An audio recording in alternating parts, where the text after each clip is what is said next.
बिस्मिल्लाहिर्रहमानिर्रहीम। 10th class आज हमारे पास चैप्टर नंबर 1 जो कि चैप्टर नंबर 10 था उसका लास्ट लेक्चर है हमारे पास लेक्चर नंबर 12।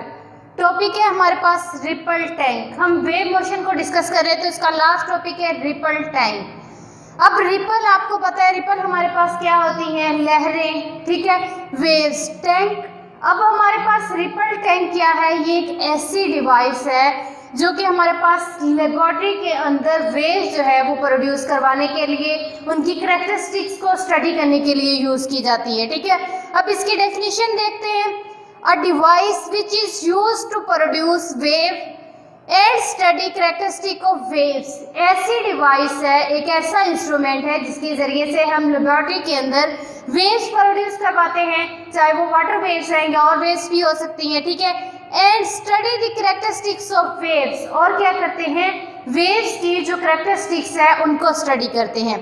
बाय डेफिनेशन, अब इसकी डेफिनेशन से हमें क्या पता चल रहा है, ये क्या हमें मिलता है वहाँ से। डेफिनेशन में हमें 2 पॉइंट्स जो हैं वो पता चलते हैं। एक क्या है, जनरेट वेव्स, ये क्या करती हैं, वेव्स जनरेट करती हैं, मतलब वेव्स प्रोड्यूस करती हैं। सेकंड पे हमारे पास क्या है, जो वेव्स वहाँ पे प्रोड्यूस हो रही होती हैं उनकी करैक्टरिस्टिक्स को स्टडी करती हैं, ठीक है। 2 चीज़ें हैं, एक ऐसी डिवाइस जो कि 2 पर्पस के लिए यूज़ की जाती है, वेव्स जनरेट करवाने के लिए, सेकंड पे उनकी करैक्टरिस्टिक्स को स्टडी करने के लिए। अब बात करते हैं हम यहाँ करैक्टरिस्टिक्स की कि वो वेव से रिलेटेड कौन सी करैक्टरिस्टिक्स है। अब 2 करैक्टरिस्टिक्स यहाँ पे मेंशन की गई हैं, एक है एंगल और दूसरा वेव पैटर्न। वेव पैटर्न मतलब किस तरह की वेव जो है वहाँ से प्रोड्यूस होती है, उसका पैटर्न जो है वो कैसे मिलता है। जैसे आपके पास अक्सर आपने पैटर्न वर्ड सुना होगा कि पेपर पैटर्न कैसा है, किस तरह के क्वेश्चन आते हैं, किस तरह उनकी जो है सेक्शनिंग की हुई होती है, ठीक है। इसी तरह उसके वेव पैटर्न बताती है, ये उसको स्टडी करेंगे हम किस किस्म का होता है। दूसरा बात करते हैं हम एंगल की कि एंगल कितना होता है, कहाँ पे किस तरह से चेंज हो रहा होता है। मतलब बेसिकली ये 3 फिनोमिनास को लीड करता है। वो हमारे पास क्या है, रिफ्लेक्शन है, रिफ्रैक्शन, डायफ्रैक्शन। ये बेसिकली लाइट के फिनोमिनास हैं। हमने इससे पहले जो है अपनी छोटी क्लासेस में डिस्कस भी किए होंगे कि रिफ्लेक्शन क्या होती है, रिफ्रैक्शन एंड डायफ्रैक्शन, ठीक है। बेसिकली ये इन 3 करैक्टरिस्टिक्स को जो है उनको स्टडी करती है रिपल टैंक के अंदर, ठीक है। अब इसकी बात करते हैं कंस्ट्रक्शन की कि ये किस तरह से बना हुआ होता है। Ripple tank consist of a rectangular tray, एक rectangular tray having glass bottom, जिसकी बेस जो है, बॉटम जो है वो किसकी बनी हुई होती है, ग्लास की। यहाँ पे मेंशन किया गया ग्लास, लेकिन आप इसके अलावा कोई भी जो है ट्रांसपेरेंट मटेरियल, यहाँ पे जो बेसिकली वो मटेरियल जो होना चाहिए जो उसकी बॉटम पे यूज़ किया गया होगा, जिसकी वो ट्रे बनी हुई होगी, वो हमारे पास ट्रांसपेरेंट होना चाहिए, मतलब जिसमें से लाइट रेज जो है वो पास कर सके, इमेज जो है वो हमें हासिल हो, ठीक है। वो यहाँ पे ग्लास भी हो सकता है या फिर एक क्लियर प्लास्टिक जो है वो भी जो हमारे पास ट्रांसपेरेंट होता है वो भी यूज कर सकते हैं। And is placed nearly half metre above the surface of table, और टेबल की सरफेस से तकरीबन हाफ मीटर जो है वो इसको ऊपर प्लेस किया जाता है। अब है हमारे पास ये इसके पार्ट्स कौन से होते हैं, हमारे पास है इलेक्ट्रिक सप्लाई। अब यहाँ पे इसकी डायग्राम भी साथ ही देखें। इलेक्ट्रिक सप्लाई हमारे पास होती है, स्टैंड होता है, रेक्टेंगुलर ट्रे, इलेक्ट्रिक मोटर, अब वाइब्रेटर, और या फिर इसे दूसरा नाम दिया जाता है ऑसिलेटिंग पैडल का, एन इल्यूमिनेटर, स्क्रीन और वाइट शीट।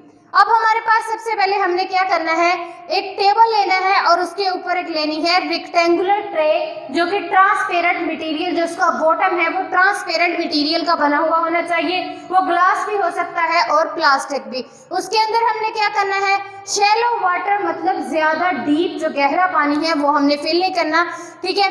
पानी इसके अंदर हमने ट्रे के अंदर फिल करना है। उसके बाद यहाँ पे एक स्टैंड जो है, ये हमारे पास क्या है, स्टैंड है।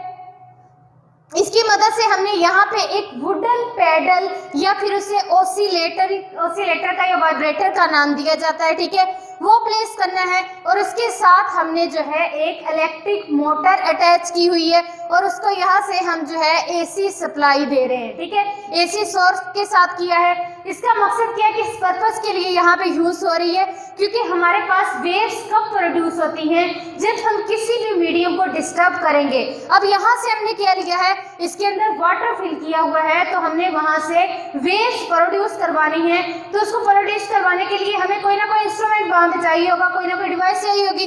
तो यहाँ पे हम क्या यूज कर रहे हैं, एक वुडन पैडल जो है वो उसको यूज करेंगे। वो हमारे पास क्या होगा, डीसी मोटर के साथ जो है वो कनेक्ट होगा। ठीक है, अब हम क्या करते हैं, यहाँ पे एक लैंप यूज किया गया है। अब इसका पर्पस क्या है, लैंप हमें यहाँ पे इसलिए जो है इल्यूमिनेटर जो यूज कर रहे हैं ताकि उसकी रेस जो है, रोशनी जब इस पे पड़ेगी तो यहाँ पे जो हमने व्हाइट स्क्रीन या हमारे पास स्क्रीन है या फिर व्हाइट शीट जो प्लेस की हुई है उस पे हमें जो वेव है उनका इमेज जो है बन सके। ठीक है, इस लैंप का क्या पर्पस है, ताकि लाइट रेस की मदद से हमने जो स्क्रीन रखी हुई है उसके ऊपर उनका इमेज बने। अब यहाँ पे हमारे पास क्या है, यहाँ पे इलेक्ट्रिक मोटर रखी हुई थी, ये थी उसकी चीजें, इसके मेन पार्ट्स जो वहां पे यूज किए गए हैं। ठीक है, डायग्राम की भी समझ आ गई। अब नेक्स्ट बात करते हैं इसकी वर्किंग की, कि ये डिवाइस जो है हमारे पास वर्क कैसे करता है।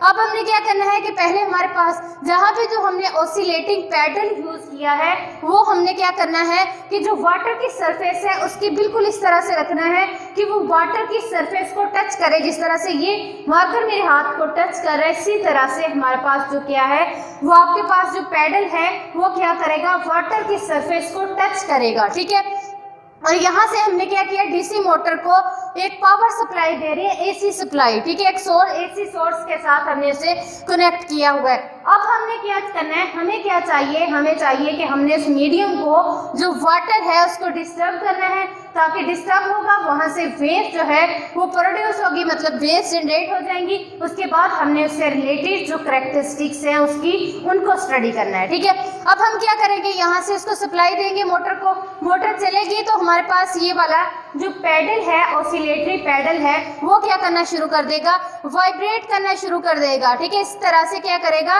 वाइब्रेट करना शुरू कर देगा। जब वो वाइब्रेट करेगा वाटर की सरफेस से टकराएगा, इस तरह से अप एंड डाउन हमारे पास क्या होगा, जहां से वेव जो है, वेव फ्रंट्स जो है वो हमारे पास क्या हो जाएंगी, जनरेट हो जाएंगी। सीधी इस तरह से वेव लाइन जो है वो प्रोड्यूस होंगी।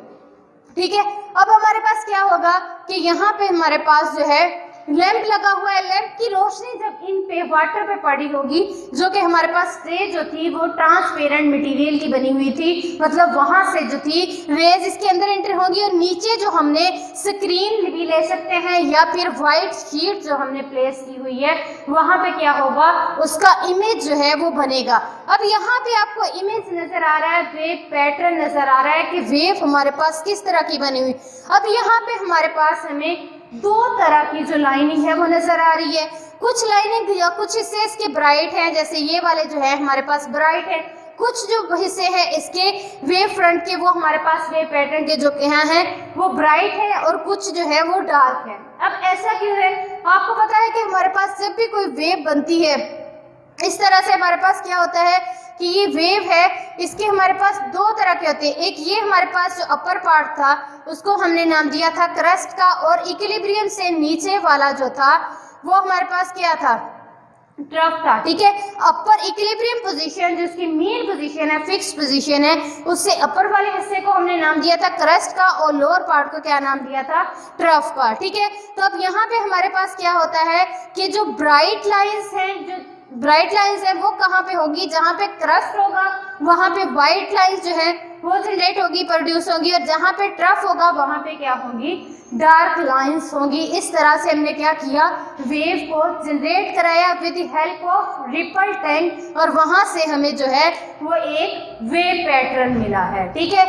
ये थी इसकी वर्किंग कि हमने क्या किया, पहले उसके वहां से क्या किया, वेव को जनरेट करवाया, वहां से हमें एक वेव पैटर्न मिला। ठीक है, इसके बाद हम इसकी जो है कैरेक्टरिस्टिक को स्टडी करेंगे, रिफ्लेक्शन, डायफ्रैक्शन एंड रिफ्रैक्शन को। ठीक है, ये था आज का हमारा लेक्चर जिसके अंदर हमने रिपल टैंक को डिस्कस किया, उसकी कंस्ट्रक्शन एंड वर्किंग को। इंशाल्लाह नेक्स्ट लेक्चर में हम जो है इसके जो कैरेक्टरिस्टिक्स है, रिफ्लेक्शन, डायफ्रैक्शन, उनको डिस्कस करेंगे। ठीक है, एक मरतबा दोबारा से रिपीट कर रही हूँ कि रिपल टैंक क्या होता है, एक ऐसी डिवाइस जो लैब के अंदर यूज की जाती है वेव्स को जनरेट करने के लिए, और सेकंड पे फिर जो वहां से वेव्स जनरेट होती हैं उनकी करैक्टरिस्टिक्स को स्टडी करती है। करैक्टरिस्टिक्स में बेसिकली हमारे पास उसका एंगल और वेव पैटर्न आ जाता है। उसके बाद हम उनको स्टडी करते हैं रिफ्लेक्शन, रिफ्रैक्शन एंड डायफ्रैक्शन, ठीक है। उसके बाद हमने देखा कि इसकी कंस्ट्रक्शन कैसे हुई होती है। हमने एक टेबल के ऊपर ग्लास ट्रे लेनी होती है जो कि ट्रांसपेरेंट मटेरियल की बनी हुई होती है, ठीक है,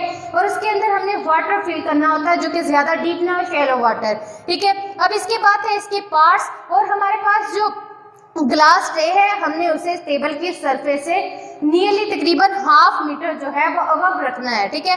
अब इसके बाद हमारे पास इसके पार्ट्स है। इलेक्ट्रिक सप्लाई, पार्ट्स के अंदर इलेक्ट्रिक सप्लाई आ जाती थी, ऐसे इसी सोर्स का भी नाम दिया जाता है। एक पैडल था जिसकी मदद से उस टैंक के अंदर जो हमने ट्रे वहां पे प्लेस की उसके अंदर वेव्स जनरेट करनी थी, ठीक है। एक लैंप यूज किया गया था जिसका पर्पस था कि हमारे पास इस ट्रांसपेरेंट मटेरियल से गुजर के जो हमने नीचे एक स्क्रीन प्लेस की होगी या वाइट शीट, वहां पे हमें वेव पैटर्न मिल सके, ठीक है। इल्यूमिनेटर या लैंप का ये पर्पस था। इसके बाद हमने क्या किया कि यहाँ पे जब इलेक्ट्रिक मोटर को हम सप्लाई करेंगे, पावर देंगे, वो क्या करेगी, वर्किंग उसकी स्टार्ट हो जाएगी, जिसकी वजह से यहाँ पे लगा हुआ जो पैडल है ऑसिलेटिंग पैडल वो वाइब्रेट करना शुरू कर देगा अप एंड डाउन। अब क्या हुआ, वो वाइब्रेट किया और उसकी सरफेस जो है वाटर की सरफेस से टच कर रही थी। जब उससे टकराएगी तो वो वाटर जो है वो भी क्या हो जाएगा, उसके पार्टिकल्स डिस्टर्ब होंगे, वो वाइब्रेट करना शुरू कर देंगे, तो वहां से हमारे पास वेव फ्रंट्स पैदा हो जाएंगी, वेव्स पैदा होंगी। तो हमें पता है यहाँ पे हमारे पास लैंप लगा हुआ है, जब वो ऑन था उसको रोशनी मिलती थी, जो हमारे पास हमने शीट नीचे स्क्रीन रखी हुई थी वहां से हमें वेव पैटर्न मिला। वहां से हमें 2 तरह की लाइंस जो हैं वो मिली, एक डार्क, उसके कुछ हिस्से डार्क थे, कुछ जो थे ब्राइट थे। हमारे पास डार्क लाइंस कहाँ पे बनेंगी, जहाँ पे ट्रफ होगा, और ब्राइट लाइंस जहाँ पे क्रस्ट होगा, ठीक है। ये था बेटा आज का हमारा टॉपिक। इंशाल्लाह नेक्स्ट लेक्चर में, कल के लेक्चर में इसकी हम जो है करैक्टरिस्टिक्स को स्टडी करेंगे। ओके जी, अल्लाह।